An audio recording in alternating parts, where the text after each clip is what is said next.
Hi there, welcome. My name is Natalie Lam. I'm a Curatorial Assistant for Access and Learning here at the Art Gallery of Ontario. My pronouns are she, her, and I'm going to begin by providing a visual description of myself and my setting. I'm currently sitting in front of a plain beige wall. I have long dark brown hair and dark brown eyes. I'm also wearing a pair of black rectangular framed glasses. I have a gold chain necklace around my neck. I'm wearing a long-sleeved dark gray shirt. Today, we're going to explore a creative visual description of an artwork from the exhibition Faith and Fortune, Art Across the Global Spanish Empire, which is on at the AGO until October 10th, 2022. First off, we're going to begin with a land acknowledgement. Although we're meeting in the virtual realm, I'd like to acknowledge that the land the AGO is on is Mississauga Anishinaabe Territory, Mississauga. It is also governed by a treaty between the Mississauga of the Credit and the Canadian government. Toronto is Mississauga Anishinaabe Territory. It has also been occupied by other Anishinaabe, the Haudenosaunee, and Wendat confederacies. Now, just a little bit about creative visual descriptions. What are they exactly?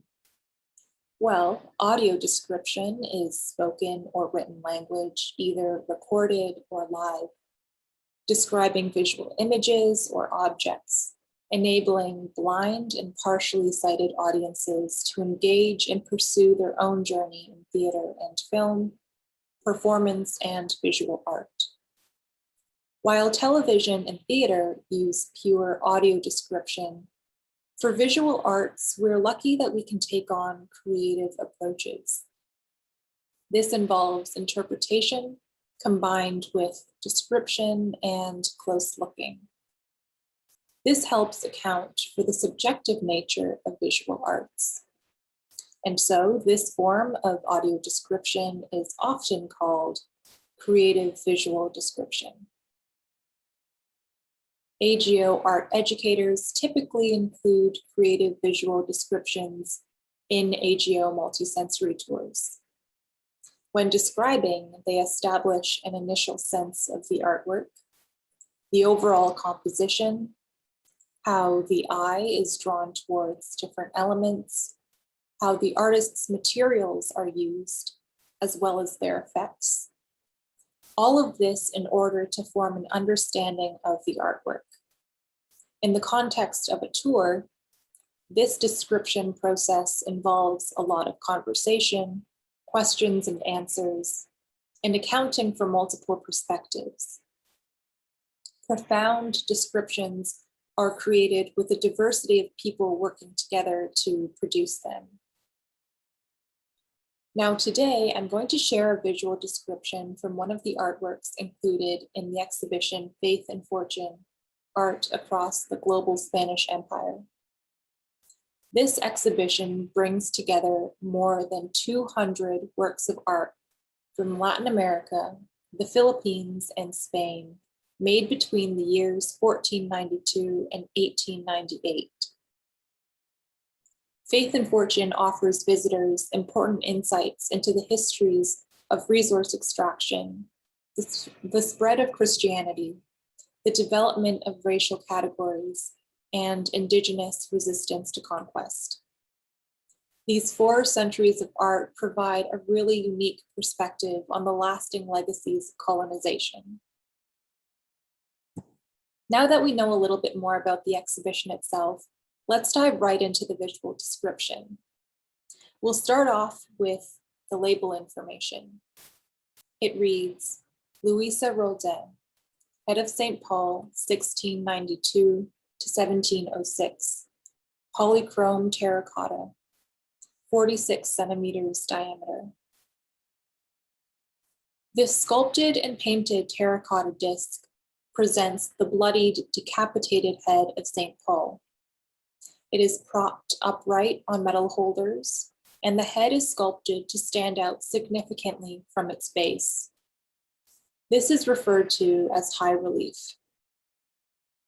This piece is also actually the size of a real human head.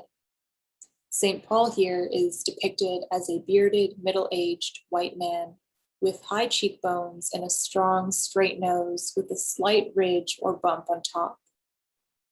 He's got soft brown hair and a beard the length of half his head. His skin is pale and gray, almost translucent. He is situated in profile facing the right, and his eyes are closed. His mouth is frozen, hanging open, and streaks of blood swirl in his hair, around his ears and base of his cleanly sliced neck, where raw flesh, windpipe, and bones are also visible. On the disc behind his head is a rumpled circle of blue cloth, framing his head like a halo. This is set on the disc, which is painted a brilliant gold and sculpted to have a rim and row of indented dashes along the edges, as you might still find today on any type of serving platter or charging plate. I'd also like to share some interesting biographical information on the artist Luisa Roldán. Roldán, also known as La Roldana, was a Spanish sculptor of the Baroque era. She lived between the years 1652 and 1706. She is the earliest documented female sculptor in Spain and was recognized by the Hispanic Society Museum for being, quote, one of the few women artists to have maintained a studio outside the convents in Golden Age Spain. Luisa Roldán was the daughter of a professional sculptor by the name Pedro Roldán, and she studied in her father's workshop alongside her siblings growing up. She was also the first woman to hold the position of court sculptor and the first woman to be admitted to the prestigious Academia di San Luca. Roldán's figures are described as being characterized by clearly delineated profiles, thick locks of hair, billowing draperies, and mystical faces with delicate eyes, knitting brows, rosy cheeks, and slightly parted lips. What I find most remarkable about this artwork is the attention that the artist Luisa Roldán paid to capturing detail, most specifically in the figure's hair. It's thick and quite luscious, almost appearing to meld with or become absorbed by the blue cloth backdrop. The way in which the strands are molded appear almost like waves in the ocean.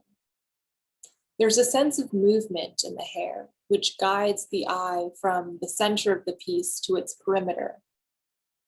In other words, the hair acts as a visual guide, moving my eye from the figure's face in the center and following the flow of the hair outwards, moving to then pay closer attention to the details of the bloodied skin and then to the cloth drapery in the background.